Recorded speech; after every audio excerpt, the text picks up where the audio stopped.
Welcome to another episode of Flacking Flourishing podcast. Today I am excited to welcome the fabulously multi-passionate Debra Hillard. She is a true creative force who moves between painting and storytelling and fabric design and just this amazing human that moves through the world with intention and heart. Debra's work is vibrant, intuitive, deeply human. She creates from the inside out, letting spirit, emotion, and story guide her every brushstroke and thread.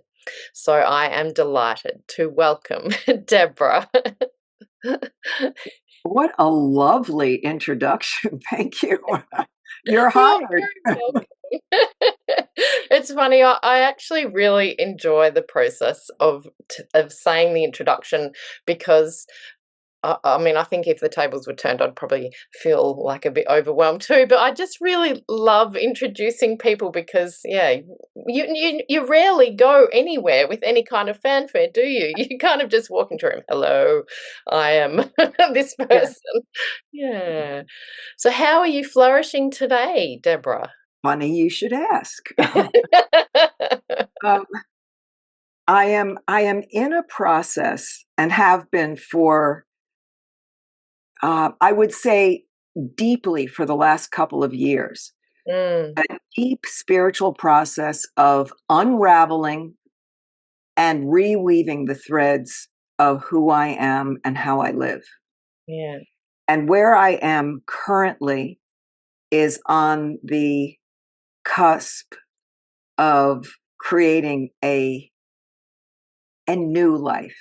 And when I say new, it may not look very new on the outside, Mm, but it's all about where I create it from, mhm, um, with an emphasis on creating how I want to be in my body living this life, as opposed to what I want it to look like from the outside.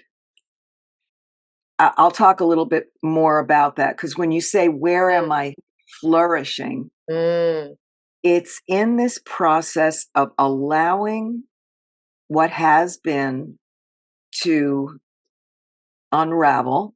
mhm. Like if you think of, I like to think of my life as a tapestry. Yeah.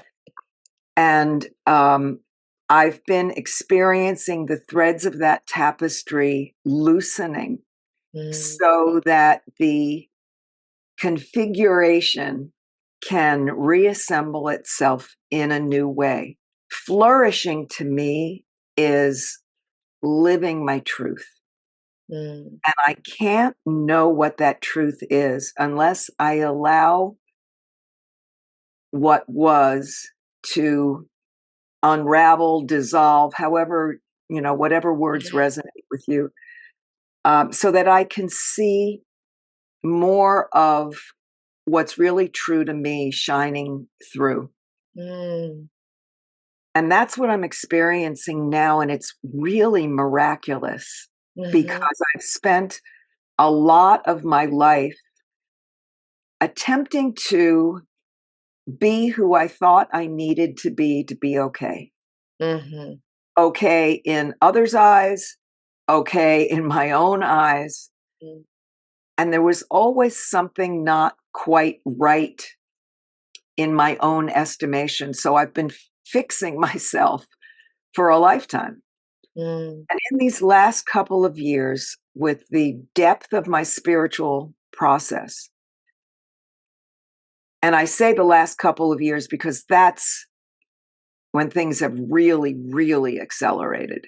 mm, Um, I feel more like myself than I ever have, and have less uh, concept of what that mhm, actually looks like than it mm. was at the same time. That is so fascinating. There's so many or threads, I guess, because I mean, like I love using tapestry as well. I love that idea of life as a tapestry, and I was having so many, like, visions in my head of, as you were talking, of just a tapestry literally loosening, and I mean, one of the questions that I love to ask everybody who I chat with is, "What are you unlearning?" And, I mean, Mm. you've already said it, haven't you? You've already Well, encapsulated I it. could write a book about Yeah, what I'm learning, yeah. honestly.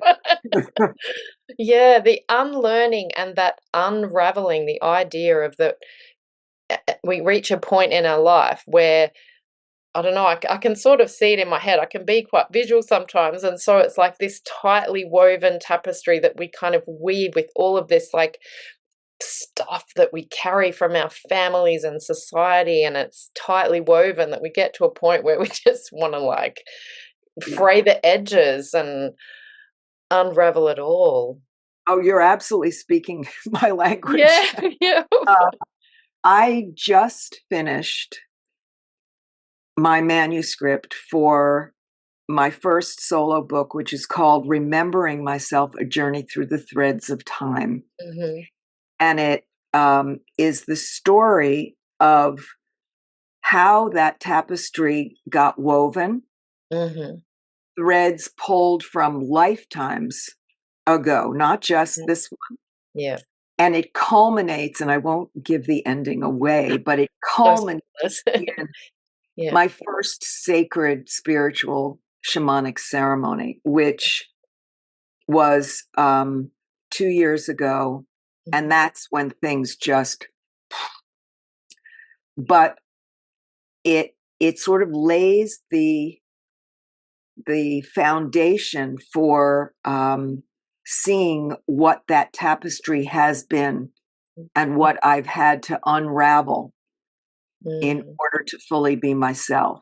I can't believe you're speaking the way you are, because it literally is how I have been yeah, viewing my mm, entire life, and these threads taken from literally lifetimes that have had to be woven and rewoven mm, many incarnations so that I could be here and mhm. do this work, and let that tapestry finally take the shape that it has meant was meant for it. Something that just came to me is the great unpicking. I kind of I feel like that, um, yeah, I mean, obviously, I like, embroidery, I like working with fabric. I mean, I don't it's not a kind of life's work or anything, I just dabble, and I kind of like the idea of life as a tapestry is a brilliant metaphor, and so, yeah, the great unpicking, it's sort of like we have to pick at it, and we get to a point, I think, where we're just not willing to listen to everything else. We kind of it's a connection to ourselves, and a maybe a deeper listening to the things that perhaps have been dampened out by all the other things that society wants to throw at you. Yeah, it's how much has it had an impact on your art? Because I mean, you are really creative, and so like, how has that presented itself in the last few years in terms of your creativity? I don't know how many hours we have here, but We might have to do it we a may second episode. the what I just shared about Mm. a book that I wrote is it. Where do I begin? Um, my art, my painting Mm, specifically, mm, has always, from day one, and I've been painting my entire life, and I'm almost 73. mhm, My painting has always been a journey of self discovery. It is the way that I've received messages mhm, from the unseen, mhm, and it's shown me where I am and who I am every step of the way. So, up until the last, I would say the last year or so, that's the purpose that it served. Very personal, very intimate. And, I've never painted for decor.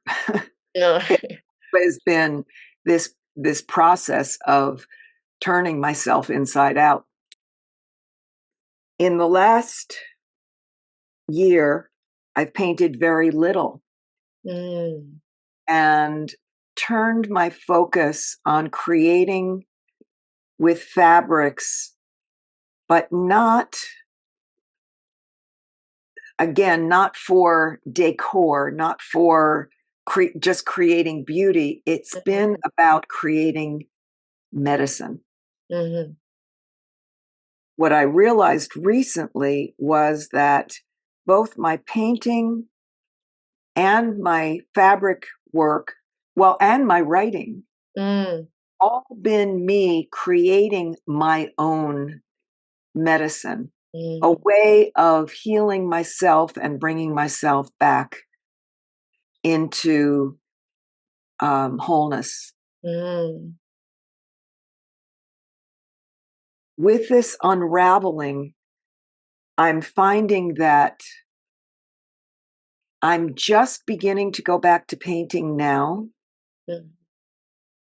I'm seeing my fabric pieces in a whole new way and looking at my creative process evolving into, um, again, I'll go back to the tapestry metaphor, weaving in all of the different disciplines that I've employed over the decades that I've been creating, and weaving them together in such a way that they dance with one another. And when I work with someone on a process of their own healing, their own journey of self discovery, it's about pulling in whatever threads are are called for Mm. to help them in their own journey. So I can't say what my own personal art is going to look like going Mm. forward. I really have no clue, no Mm. clue at all. But I know it You, will be. for those people listening and not watching this video, your whole face just lit up, Deborah, when you spoke like that. It was like pure excitement and joy at this future with no kind of plan. Because when I speak truth, when I'm connected, like it's almost not my words, and yet it is. It's when I speak truth, my whole being comes online. Mm. I guess it does show in my face. I can Mm. feel a strengthening and enlivening, like my body and my spirit are going, yeah, yeah, that's it. Um, and that is so much of what I call flourishing, is Mm. this having everything come online in a certain way that my body's going yes and my spirit's Mm. going yes, and my life is reflecting that. Mm. How did it take a really long time for you to get to that point? Like, I mean, I want to frame the question in a way that, yeah, that about saying yes and no. How has that shown up in your life? Like saying yes to things and no to things. Have you? I mean, you're saying yes a lot now, and it's a full body, full spirit yes. But yeah, how has that always been like that? I mean, No, no, yeah, no, no, absolutely not. mm, And you'll have to read my book to yeah, find out. yeah, yeah. I had to start saying no to myself at a Mm. very early age Mhm. in order to survive. Mhm. I learned that the only way to survive was by hampering my yes, because my yes was so different from what was deemed okay Mm, in the family I was raised in and the culture I was raised in.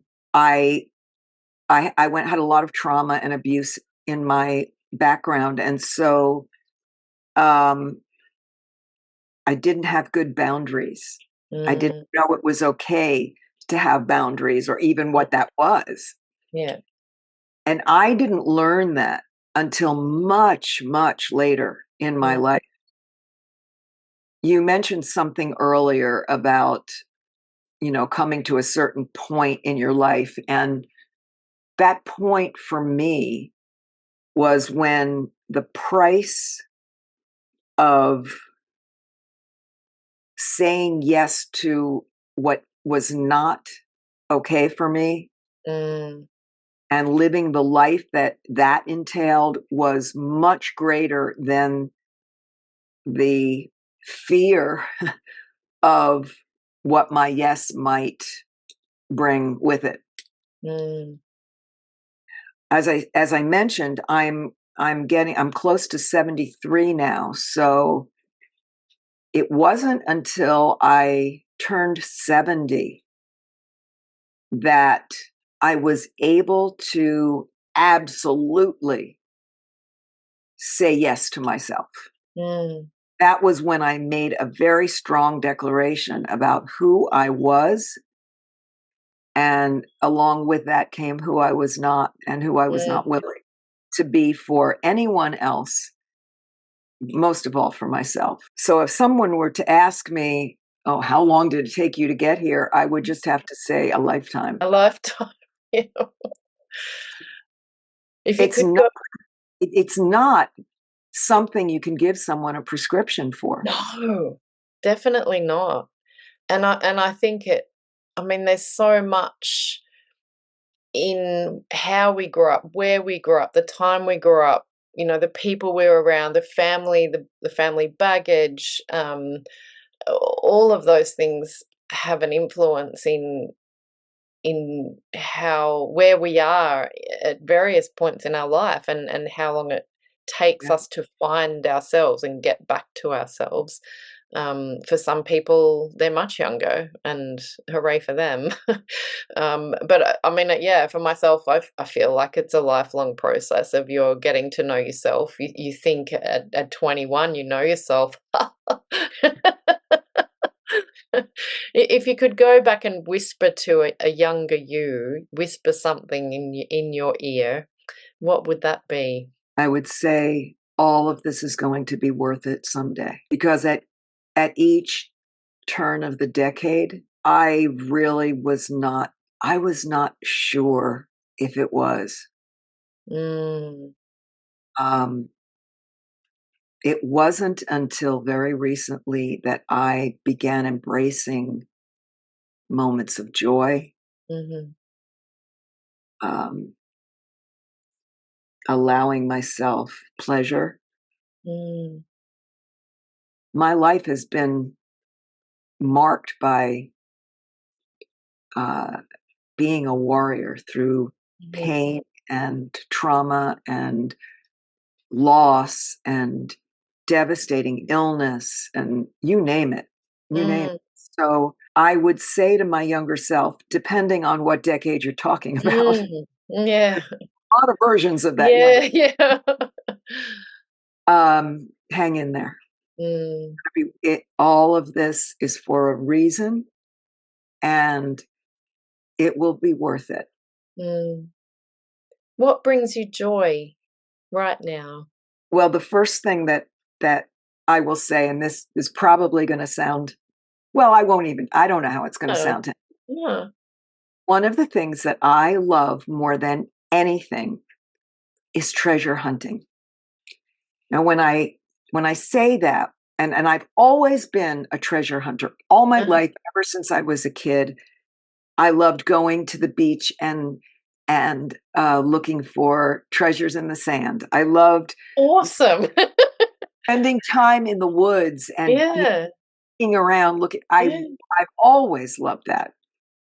but I rarely allowed myself that joy, that pleasure. Yeah.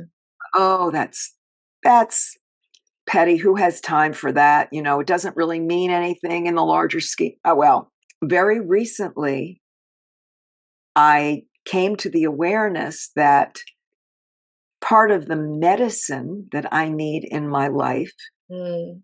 is allowing myself to indulge in, Mhm. in that treasure hunting. Play. Yes. Mhm. And so the other day, I said to my husband, "Let's let's go let's go have lunch and go to one of the we have a lot of resale and antique stores around Mhm. us, and we have a favorite." And so I didn't work. Mm. I just kind of, when I say play hooky, I don't really mean it, because it's not about that anymore. It's like, yeah, this is what I need today for me. Mhm. And I found, and I don't know if this is on video, but you can see behind me, I found this incredible witch's hat. It's awesome. Isn't it awesome? It is. I also found a beautiful print of a witch sort of floating in the through the forest on her broom, and it's just really cool. Awesome. Now, those are the kinds of things that bring me joy. Yeah. Just to be surrounded by treasures like that. Mhm. Um, so that's the first thing that came to my mind when you Yeah. said, what brings me joy right now? Mm. Um, and I'm just beginning to really look and listen to Mm. what those things are in my life, and create a life that um, where my experience of living this life is filled with that. Mhm. That's And then beautiful. my work Yeah. fits into that, as Mm. opposed to trying to schedule these tiny little moments of joy, in Mm. my busy work schedule. Not Mm. not anymore. Do you feel like your work is a beautiful part of your life, or Oh is God, yes. I love my work. Mm. It is not work to me, Mm. um, because it is in perfect alignment with who I am and the path that I walk. Mm. Now, has it always been that way? The basic thread of it, yes. But all of the external, let's call it lint, has attached itself to that Yeah. thread. No. Yeah. So I've been, in a process for a while now of sort of, brushing the lint off the Mhm. thread, so that the essence of that thread will shine through, and that's the thread that I follow. But creating on any level Mm. is total bliss for me. I love it. I love it. I It's very much who I am. If you Mm. ask me who I am, I don't define myself by what I do, Mm. but who I am is a creative, visionary healer. That's beautiful. How much are you guided by the seasons? I'm not exactly sure where you live, so I'm not sure how seasonal it is where you live, but like even your internal seasonal kind of shifts as women, we are very much seasonal and cyclical. So how much does that? I am absolutely Mm. guided by seasons. Mm. And when I say seasons like you, I mean not just uh, the four seasons, Mhm. but the seasons of my life, the Mm. cycles of my body's awareness. Mhm. I am in my crone years, and that Mm, means something very different in terms of where I put my energy and how I relate to my environment and my work, what I ask of my body. mm, But I have always found myself very influenced by the sun, the moon, mhm.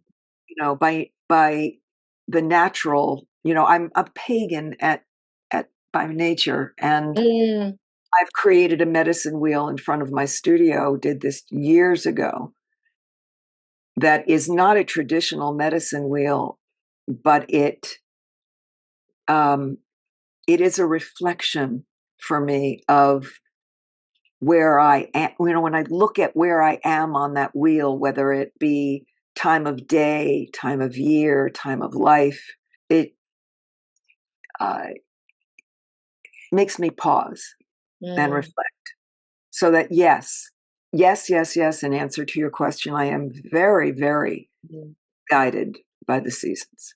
And even when I'm not consciously aware of it, Mm, I'm just looking right now, it's autumn here, mhm, and autumn in Arizona looks very different than autumn where I was raised on the East Coast of the United States, where the leaves are changing and falling off the trees and all. It's The seasons are not as stark here, mm, but I can feel the changes. mm, It's like a natural, I'm mm. just aware.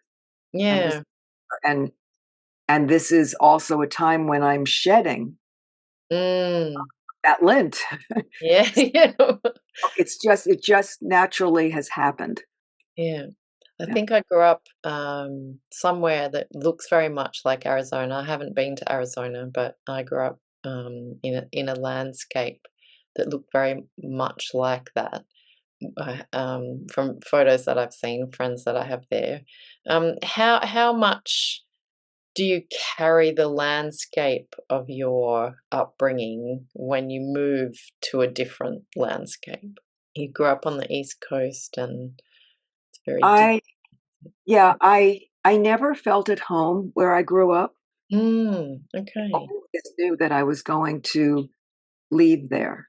Mhm, I remember driving. It was my ex-husband and I used to visit Martha's Vineyard, which is an island off the mhm, coast of Massachusetts, on the East Coast.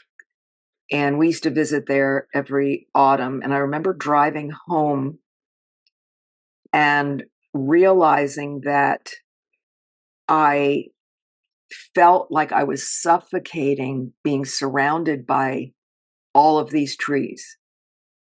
And it wasn't the trees themselves, it was that I could barely see the sky. I think in that moment was when I knew that I was going to have to move, mm, physically move. And when I did physically move, it wasn't that I felt immediately at home here, because this is really like a different planet. I mm, mean, the whole landscape, the culture, everything is so different. It wasn't that I felt immediately at home, but I also wasn't yearning to go back. mm, It took me about 5 years to shed whatever mm, needed to be shed, and I mm, can't say exactly what that was, but to for my whole body and being and consciousness and everything to make that transition. When I go back to the East Coast now, it is uncomfortable. mm. I Interest I don't feel at home there at all, because the truth of the matter is I never really was. It was where I needed to be at a certain time in my life, before I could hear the call, mm, the land where I am now, and that's why I moved here. It was yeah, really, I felt the spirit of the land calling mm, me. mm. How much does that influence your creative work, the landscape? Up until now, I can say that I'm not sure that it has influenced it Mm, a lot mhm. because my creative work has been about bringing the unseen landscape Yeah. of my life into the scene. It has not been about what's outside of me, Mm, been about bringing what's inside out. mm, But now I'm not sure how it's going to affect my work. The only thing that I can say is that I knew when I moved here mm. that what I needed was an opening. I needed space Mm. around me. I I needed was to. about to say that actually. I was thinking that maybe that's what you needed for your creativity to be able to be let out is the space, the big sky, the vast distances that you yeah. I couldn't breathe back Mm, east. yeah. For that was one of my awareness. I feel like I can't breathe. I'm suffocating. And then when I moved out here, it was just this expansion of, oh, okay, there's room for me. Mhm. Room and out here I have my whole being has expanded because there's space to do that, you know. Mm, So has it affected my work? I would say yes, it's affected my work yeah. because it allowed me to expand, but it wasn't like my creative work looks like I live in Phoenix, Arizona. Yeah, no, no, and it wasn't necessarily that I Yeah. meant. I guess, I kind of find place and geography and the landscape interesting because I have moved quite a bit and I've moved continent, several times, and it is fascinating. Where I live now looks nothing like where I grew up. And so I find it really fascinating how that kind of influences people's lives and that idea of blooming where you are planted. It was a fridge magnet that my grandmother gave to my mum, so her mother-in-law, when we lived in Canada for a couple of years when I was young, and I think it was just a reminder that, like, you can bloom wherever you are. It might look differently, and for you, it's obviously you had this, like, incredible flourishing kind of blossoming, moving to a desert. Well, here's the funny thing about that. A lot of people look at the desert here and all they see is brown, Yeah. you know, just and it is very difficult for things to bloom here. You have to Mm. be pretty tough to survive Mhm. the Arizona desert. Yeah. I felt like that was me. I Mm. was tough when I moved here, and I had developed a lot of thorns to protect Mhm. myself from the elements. Um, so I had a kinship, I think, felt with the desert in that way, in that in order to not just survive, but thrive in the desert, you had to have a certain, oh, I'll call it it's not a toughness as much as your your outsides might have to look a certain way, Mhm. but there's a lot of juice inside. Like the Mhm. cacti here, Yeah, yeah. succulents, they hold all Succulent, the yeah. juice Mhm. inside. You don't get to see it that Mhm. much. You see the thorns, but they are incredibly juicy Mm. inside. Mm. That's how I feel. Mm. Uh, I am just reaching a point in my life where, that tough exterior has been worn off, Mm. and I'm wearing more of my insides on the outside. Mm.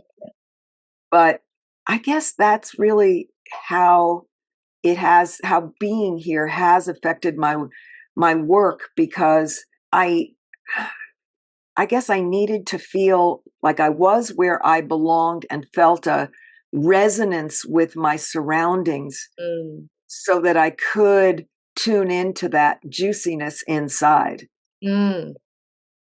On the East Coast, everything looks juicier on the Mhm. outside, but my experience was that there was a void Mm. internally, you know? Yeah. And it's just the opposite here. Mm. You make me wanna go to Arizona now. It's so here's the thing is like I don't feel necessarily a kinship with the culture. Like, Mhm. you know, Mhm. people say, "Oh, there's no real culture in Arizona." There's yeah, but there is a spirit here. Mm. There's a spirit in the land, and the people that inhabited this land before it was desecrated by Mhm. all this building and stuff. Mm. Those are my people, Yeah. you know? So there is a spiritual culture here that lives so deep in the earth. Mm. You know, if you're not attuned to it, you're not going to experience it. You're not going to see it. It's just like the people who walk out into the desert here and all they see is brown. Yeah. No, I am a treasure hunter. I see things that other people pass Yeah. right. Is that being really present and noticing? I feel like that is so important, and it's something that our busy lives, it prevents people from doing it, and that's a perfect example. There is so many things to see, so many details and small changes in a desert environment that you just have to slow down to notice them, don't you? You do. You absolutely have to. Um, the seasons here are subtle. Mm, So I can feel fall in the air. It doesn't show up the way mm. it does in a. In all the postcards. Yes, but Mm, I feel it. I mm, feel the shifts mm, in the subtlety of the light, mm, feel of the air. I mean, there is something very different. And if you go out into the desert, mm. you can notice if you're very present, Yeah. you notice the earth begin to respond to those Mm, subtle shifts. mm, But it won't be this huge blooming or, mhm. it's Or not the massive change of all of the deciduous trees, they go all that beautiful color and then they drop their leaves. Yeah. it is very subtle and you have to pay Mm, very close attention. And I think that's one of the things I love about it. mm. That's beautiful.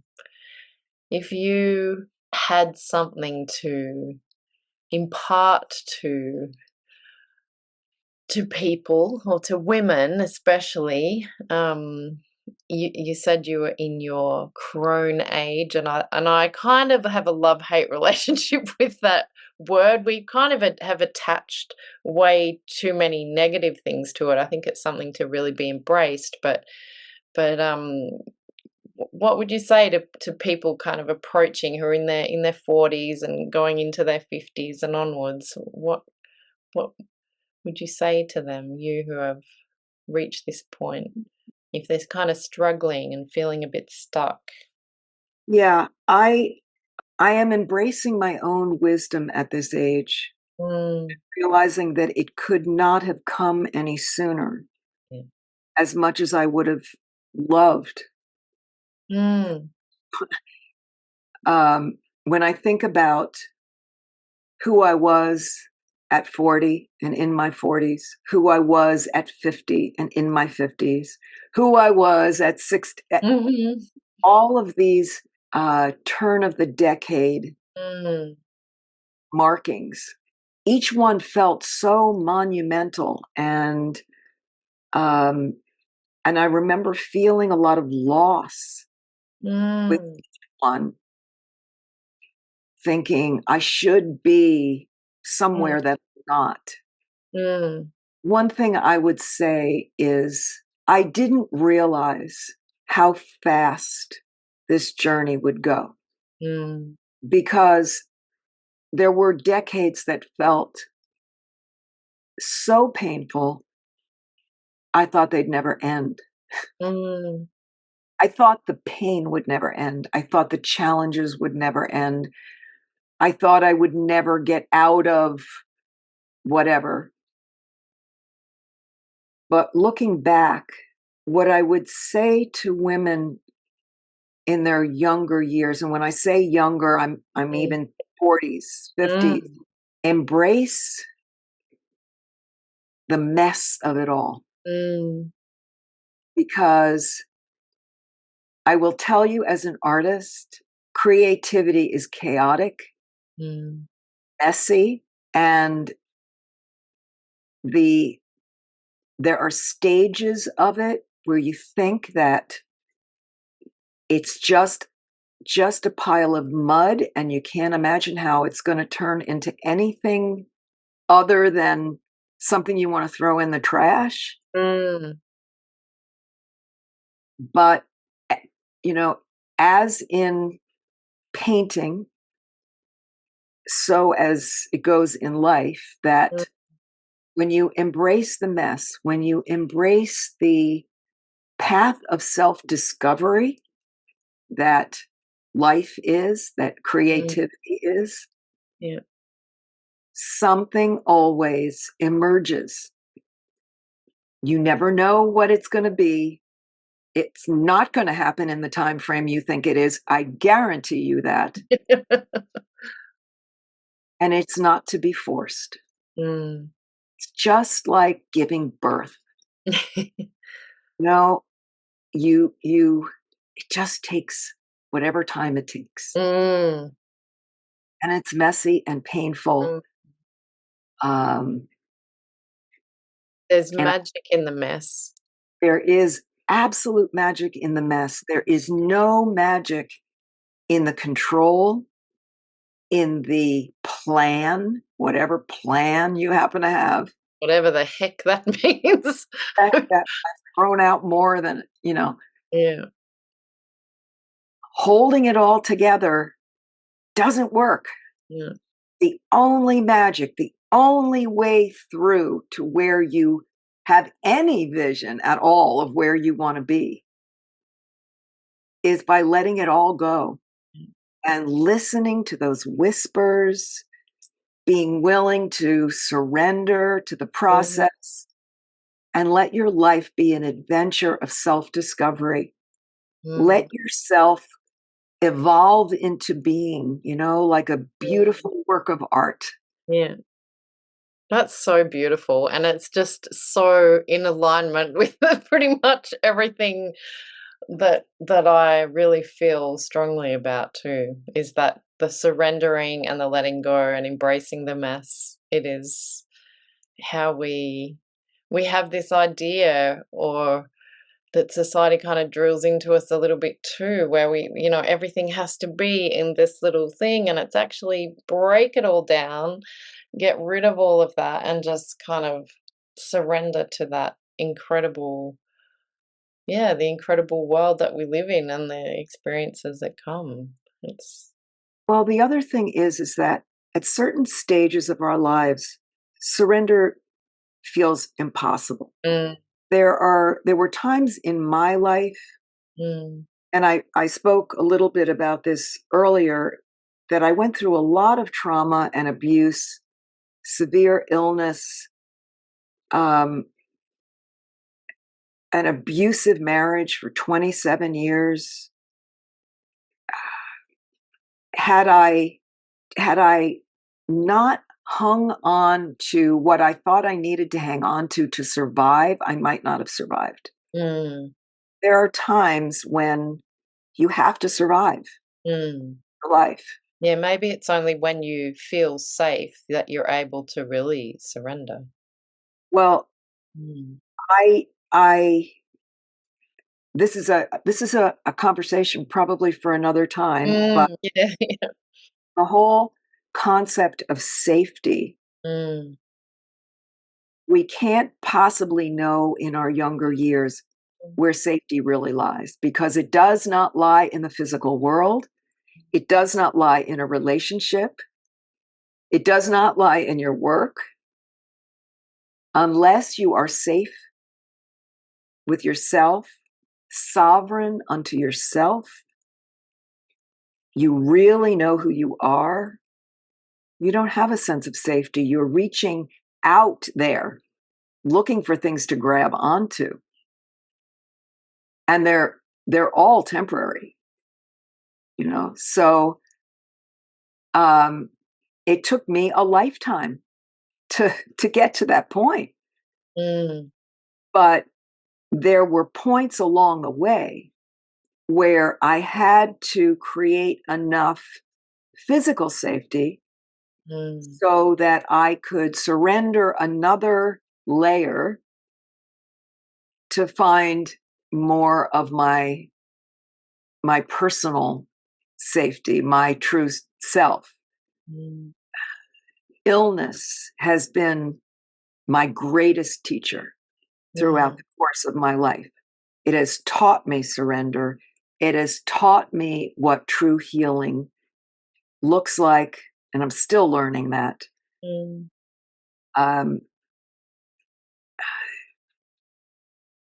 But again, it's life's experiences and surrendering to what those are as our teachers that show us more and more what is safe, what isn't safe, who we truly are and who we're not, where our boundaries are, where we say yes, what brings us joy. That is part of the path. And sometimes we have to hang on for dear life because the ride we signed up for, you know, is a challenging one. It's a roller coaster, maybe. The scary one that you don't want to go on at the fun park. Yeah. Yeah, Mm. absolutely. Debra, it has been an absolute pleasure and almost an hour. I told you I could talk for hours. I really could. I have 7 decades to share. Yeah, you do. You really do. So I'll make sure that in the show notes, if you want to get in touch with Debra and her work, and all of that will be in the notes below. So check that out. And I just want to thank you so much for your time and your wisdom and your sharing your incredible journey. It's been a real pleasure. It really has been a pleasure. I can't tell you. You talk about what's joy for me. Being able to share heart to heart, soul to soul, speaking truth with, this resonance, being seen and heard is so important for anyone. But for me, it's true joy. So I thank you so much for the opportunity. It's an absolute pleasure. And maybe we'll have another chat again. I'm up for it. You just let me know. Thank you. Thanks for tuning in to the Flacking Flourishing podcast, where we say a bold yes to growth, mess, and midlife magic. If you love this chat, make sure you're subscribed, share it with your fellow queenagers, and perhaps leave a little love in the form of a review. It helps more fabulous humans find me. Until next time, keep flourishing your way, no fluff, no filters.